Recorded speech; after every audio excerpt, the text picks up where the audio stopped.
Саламатсыздар ма оқушылар? Саламатсыздар. Тұрамыз орнымыздан, ортаға келеміз. Келеміз. Барлығымыз шатшыққа тұрамыз.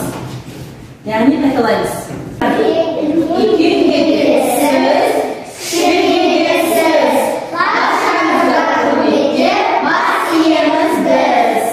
Көңіл келеміз қалай балалар?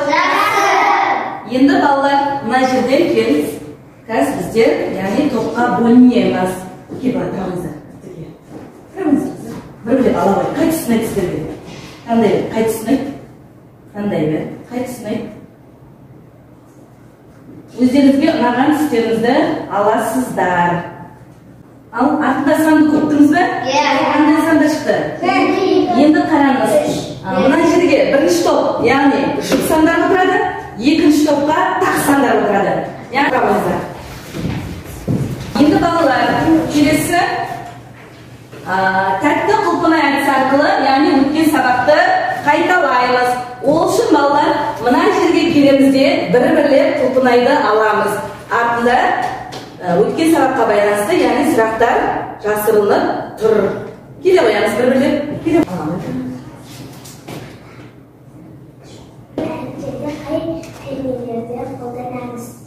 Қалай ойлайсың?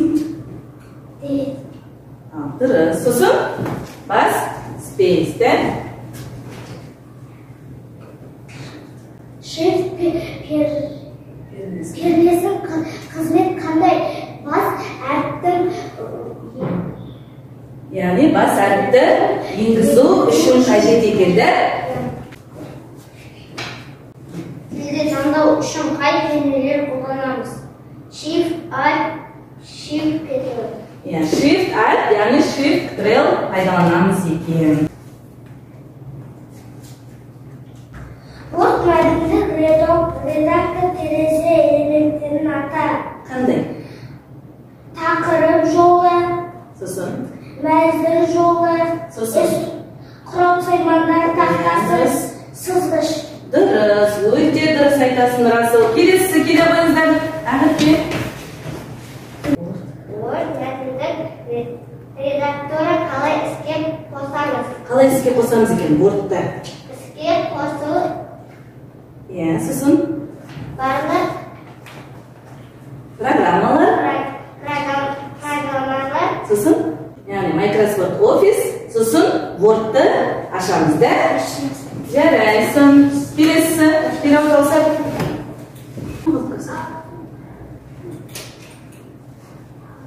Саған қандай сұрақ келді екен?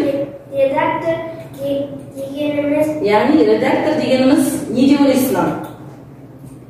Не деп ойлайсың? мәтінді тексеретін Яғни түзету жасайтын маман екен да? Ой, жарайсың. Ал енді балалар, үй тапсырмасын еске түсіріп көрдіңіздер. Білеміз ғой да Word'ты? Білесіздер деген ойдамын. Яғни сіздерге қазір қағаз беремін мен. Мұқият қараңыздар.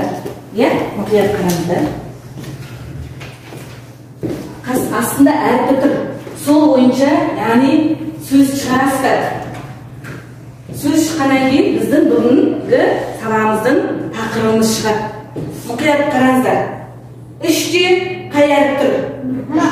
Жазамыз. Жазыңыздар. Сөйтіп табасыздар. Түсінікті ғой? Қай санда қай әріптер тұр, сол бойынша астына жазып шығасыздар. Бос жерге.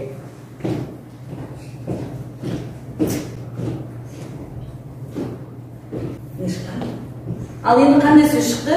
Айта ғой.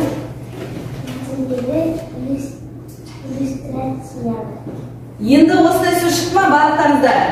Мәтіндегі иллюстрациялар. Енді кітап дәптерімізді ашамыз. Бүгінгі күн шартын жазамыз. Бүгін біздің сабағымыздың тақырыбы мәтіндегі иллюстрациялар. 74-ші бетті ашамыз. Кітаптарымызда. Сосын бүгінгі сабақтың тақырыбын жазып аламыз. Жазып аламыз. Бүгінгі балалар біздің сабағымыздың мақсаты мәтіндік редакторда суреттерді енгізу мен реттеуді үйренеді. Бірінші не сурет көріп тұрғандар? Қошқар мен теке. Екінші Iya, kelесі? Жері. Қайсының атасында ішіндегі? Қошқар мен текені атады кесілер. Келесі, мультипликация. Яғни сурет салу арқылы немесе қуыршақтардың әрбір қозғалысын жеке кадрға түсіріп, мұқият тыңдаймыз, оқиғаны ретімен көрсету өнері.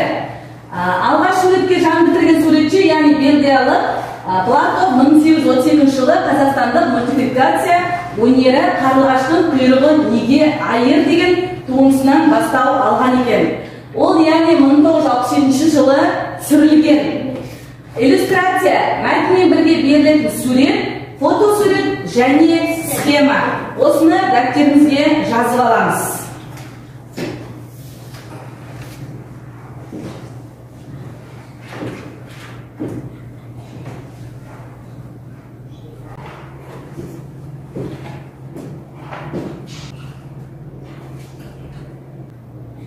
Болдық па жазып? Иә. Ал балалар, барлықтарымыз компьютерге қараймыз, ішінен Word-ты ашамыз. Менімен бірге жұмыс жасайсыздар. 75-ші бетті қараңыздар. Яғни кірістіру бетін ашасыздар. Міне, кірістіру дегеніміз яғни вставка.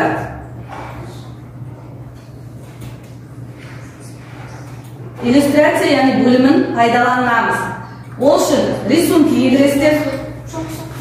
Рисунки егіреміз. Барлығымыз бірге таңдаймыз. Басамыз. Пингвин үстінен басыңыздар да вставить деген басыңыз. Сосын ішінен фигура таңдаймыз. Жанына сыза беріңіздер міне. Мен сияқты.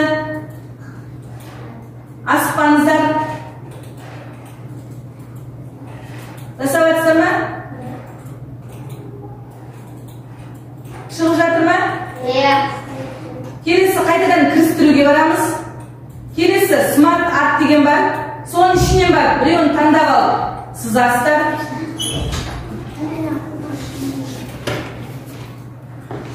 Сызамыз. Шығып жатыр ма? Шықты ма? Иә. Содан кейін келесі диаграмма деген басасыздар. Сосын ішінен біреуін таңдай қойыңыздар.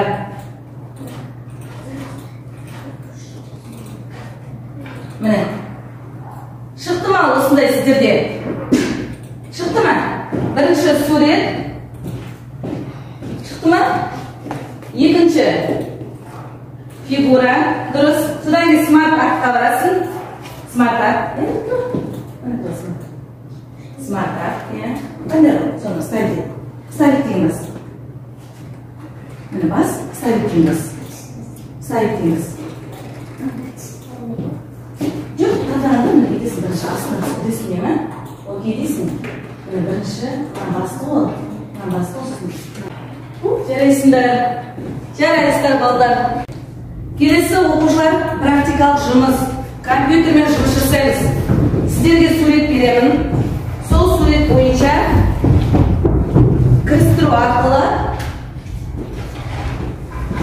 суреттеріңізді иллюстрация жасайсыздар. А суреті, яғни сіздер көрсетіп тұрған сурет шекарасы. Содан кейін суреттер стилін жасайсыздар. Содан кейін суретке арналған әсерлер. Соны жасауларыңыз қажет сіздер. Бастаймыз.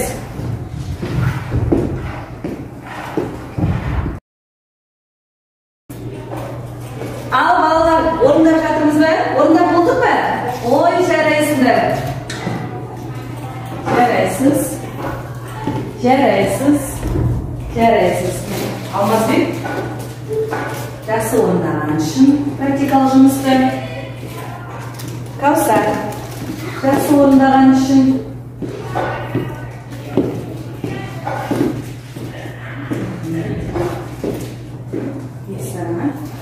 Ерсара, жақсы орындаған. Өз-өздеріңізді бақылаймыз балалар. Осы жерде практикалық жұмыста неше берер едіңіздер өз-өздеріңізге? Қанағаттарыңыз ба өзінің жұмысына? Өзінің жұмысын өзіне ұнай ма? Неше балл беруге 5 балға дейін? Келесі айта беріңіздер. Шамшырақ неше балл өзіне? Kausar nişi bal birinde gözüne. Durs bağladım ben. Ondan ne dedim? Deskriptifini okuyayım ben. Ballar, бүгінгі яғни практикалық жұмыста дескриптормыз суретке қолданылған пішімге түрін анықтай алдыңыздар. Содан кейін суретке мәтінге қоршаудың қандай түрі қолданылатынын анықтадыңыздар да. Үйрендік қой да суретті қалай жан-жағын жасау, сурет шекарасын жасауын. Келесі практикалық жұмыс екіншісі. Осыны бортқа жазамыз түгелдей. Тездетеміз. Ал балалар практикалық жұмысты аяқтаса, барлықтарыңыз түсіндік деген ойдамын. Келесі кері байланыс, ұялы телефон. Бүгінгі сабақта не туралы қай жерін түсінгендеріңізді, қай жері ұнағанын жазасыздар. Жарай ма?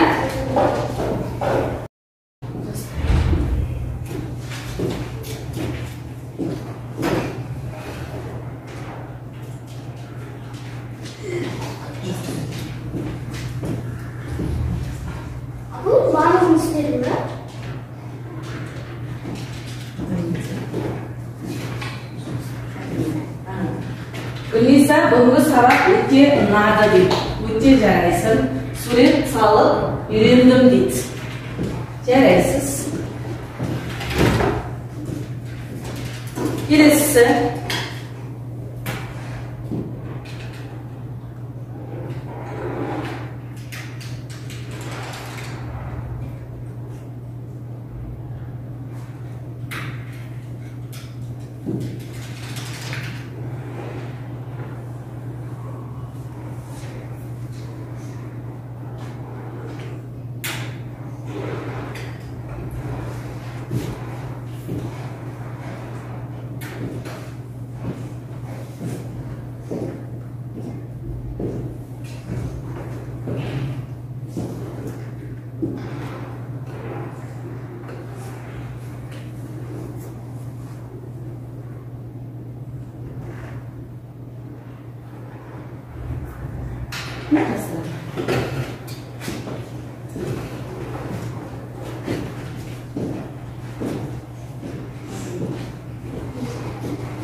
Бүгінгі яғни Бибісара бүгінгі тақырыпты түсінді.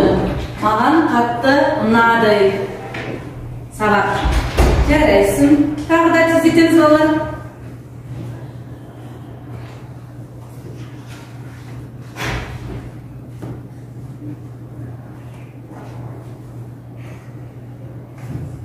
Осы жерден яғни алып түсеміз ғой.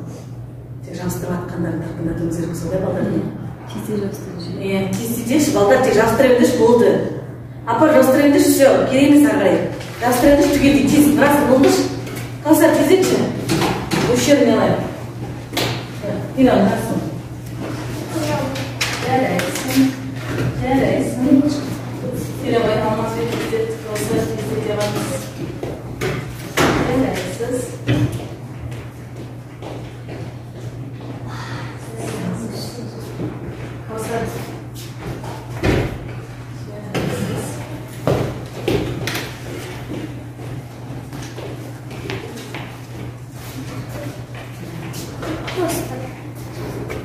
Бүгінгі сабақ қатты ұнады дейді. Жарайсыздар балалар.